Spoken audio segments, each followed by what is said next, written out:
I'm an uneducated killer, sent here to do all I can do well. Kill a man in cold blood so that another man may do his part to cut crime in an area, and a rich man can be elected governor on the back of these promises. John Marston was born in 1873 in the northern United States. His father was a Scottish immigrant and his mother tragically died during his birth. John's father was a heavy drinker who often spoke fondly of Scotland and harbored a deep resentment towards the English. My father was an illiterate Scot born on a boat into New York. He never saw his homeland, but to hear him talk about it, you'd imagine he only ever ate haggis and wore a kilt. And he hated the English for what they had done to his great-grandparents that he'd never met. However, he lost his sight in a bar fight south of Chicago and later died in 1881, when John was just 8 years old. After his father's death, John ended up in a tough orphanage, but he eventually ran away to survive on his own. My father died when I was 8 years old. His eyes were, well, let's just say he was blinded in a bar fight south of Chicago.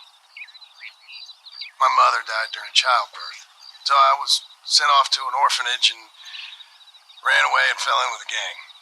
John's criminal life began early. By the age of 11, he committed his first murder, though he claimed it wasn't his fault. I was 11, first time I shot a man. His fault, but then we all think that all the time. I thought God himself would come down and take vengeance on me for what I'd done, but that ain't happened yet. Sometimes I wish it would. At age 12, he was caught stealing and nearly hanged by homesteaders in Illinois. Dutch Vanderland saved him and brought him into the gang. Dutch became a mentor and father figure, teaching John skills like reading, hunting, and shooting, while instilling a love for nature. The gang became John's family, with figures like Hosea Matthews and Arthur Morgan guiding him. John grew into a skilled outlaw.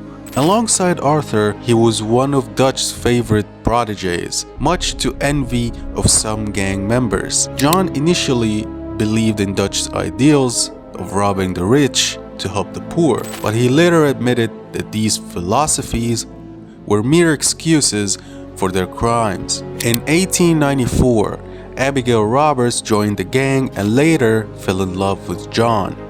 They had a son, Jack, in 1895. I'm married. I have a son. I had a daughter, but she died. While the gang embraced Jack as family, John struggled to connect with his son, doubting his ability to be a good father and questioning whether Jack was biologically his son or not. Around 1896, John left the gang for a year, which strained his relationship with Arthur, who felt betrayed because of his action. When John returned, it caused ongoing tension between the two. So how are things with you and John? Fine. Ain't it about time you let it go now? It was a year, Hosea. He ditched us for a goddamn year. I've spoken to him many times. He knows he did wrong. He just wants to put it behind him. I'm sure he does. Running off on that kid is one thing, but there's code. He knows that. He ain't Trelawney. Dutch and you pretty much raised him. I know. But it's done. Has been for a while now.